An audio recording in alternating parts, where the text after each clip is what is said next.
we're going to talk through 5 mistakes that we all make when we start out with photography. I know I made them. That's how I knew what list to make. We're going to do that because we've talked about learning manual photography. We've talked about raw photography as well. We're going to do stuff like composition, all that kind of stuff as well. But let's talk about these 5 mistakes, because correcting these will make you a better photographer. They are part of the journey to improving your photography. So let's dive into it. The first mistake that I want to talk about is not moving around enough as a photographer. It can be very easy, especially if you have a zoom lens. If you have a zoom lens, it can be very easy to just zoom in and out and use that as your kind of way of changing the photo. Now, I'm not going to be one of those people who says that the best zoom lens is your feet. I don't think that's true. I think the best zoom lens is a zoom lens. And I think there's lots of things you can do with a zoom lens that you can't do by moving around. But that said, there are lots of times when you need to move around. So for example, if you take a landscape shot, you might have a beautiful scene and there's just a bush 20 feet in front of you. And if you take the photo, great, but shame you didn't just walk 20 feet forward so that bush wasn't in the photo, or moving over so you get some rocks or some trees as a foreground element to shoot past to the landscape. Anything like that. And same with a portrait as well. If you just move around a little bit so you remove things from the background. So if you move 5 feet to your left, you might remove the bin that's just in the background of the shot. So you don't have to do anything in Photoshop later or anything like that. There's lots of things that you can do just by moving a tiny bit. And you want to check what's in the frame, what you're doing. You don't want to be in a situation where you look at the photo back when you're editing and you think, God, I wish I'd moved 10 feet, 15 feet, whatever it is, in whatever direction. You just don't want to be thinking that. You want to just do it at the time, make sure you get that shot. And that leads us on nicely to our second mistake, which I know I certainly made, which is not thinking enough about the composition of your shot. So for example, I'll give you a great example, which I always notice with any beginner. I definitely did it, and I hate that I did it because I've got some photos which I really like, except for this one mistake. So talking about portraits, a beginner will tend to center up their subject, so the face in the center of the frame. Makes total sense, because the face, the eyes, most important thing, so center them up. But then you end up with this huge amount of headroom above the subject, and then it's cut off kind of here, and it's a bit awkward and a bit weird because there's no reason for there to be that much room above them, and then you've lost room below them, and it makes for not a particularly great look. The end result looks quite amateur, and it doesn't look as good as if you'd kind of centered it up and then maybe moved a little bit so that you've got way less headroom and a nice composition.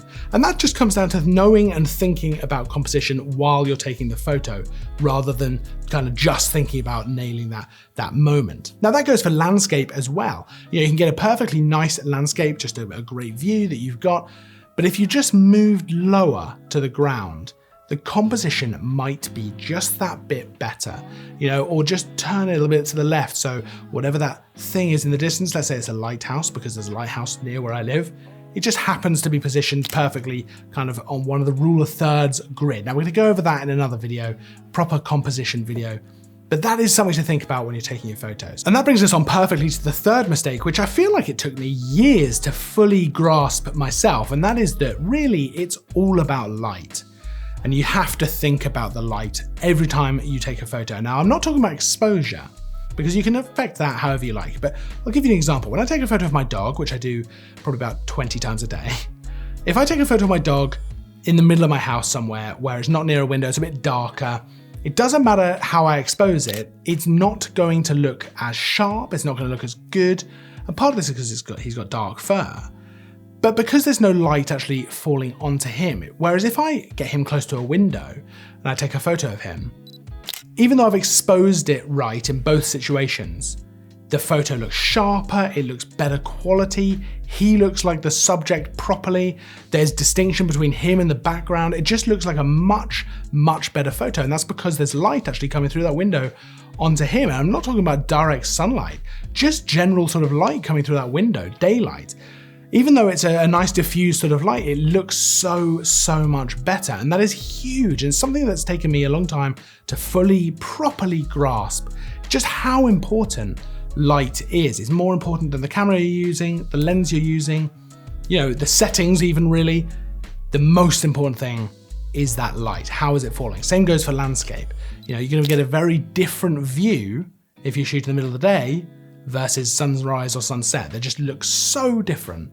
and it can really affect the end result of your photo. So not thinking about light enough can be a big mistake that we all make as beginners. Now, the fourth one that I want to talk about is something that still affects me to this very day, and that is getting put off by what you see on the back of your LCD screen. So for example, you go out, you take photos, maybe it's a cloudy day, maybe it's an autumn day, whenever it is. You take the photo, you look at the back of the screen, and you just think, oh, that is not great. And I feel like I've exposed it properly, so it's not that the settings are kind of wrong. I just don't think it looks good. I don't think there's a good composition here. I don't like it.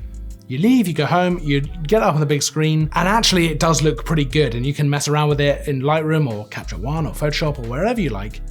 And you pull those shadows up, bring the highlights down, bit of contrast, bit of color grading. Suddenly, it looks pretty good. And you wish you'd taken photos from all these different angles and different places, and actually there were all these other compositions you could have gone for, but you got put off by what was on the back of that screen and you left.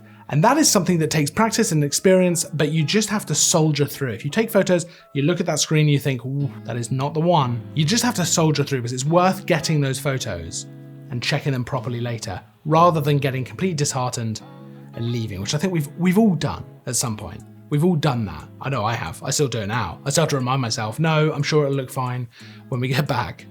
So that's a big mistake that we all make that is easy to correct. And the fifth and the final one that I want to talk about is just about being prepared. It sounds super boring, but I have suffered with this so many times, and it is the worst feeling. So I'm talking about SD cards, I'm talking about batteries. When you get somewhere, I have obviously, as I'm sure a lot of us have, gotten to go to a shoot, I don't have an SD card, or worse, I don't even have my battery. So it's not just not charged, I don't even have it. And that's the worst thing ever, because you're done. That's it. I guess go for a nice little walk and then go home. That's that. So that is the worst thing ever. And being prepared is a huge mistake that I used to make. Not being prepared, I suppose, is a mistake. Being prepared is how you correct it. I used to make this mistake all the time when I first started out. And even things like just knowing the weather, when the sunset is, all that kind of stuff, just being a little bit more prepared and a bit more thorough as well when you're there. So for example, taking shots from different angles so that you feel like you got good coverage and actually you don't get home and regret not taking the photo from 10 feet to the left or 10 feet to the right or something like that. There's a lot that you can do there to just make sure that you don't end up with loads of regrets when you're done with the shoot. Now, next week we'll be talking about composition in more detail. Any questions, of course, pop them down in the comments. A full list of kit down in the description as well for this video and all the photos and all that kind of fun stuff. I'll see you in the next video, and as always, thanks for watching.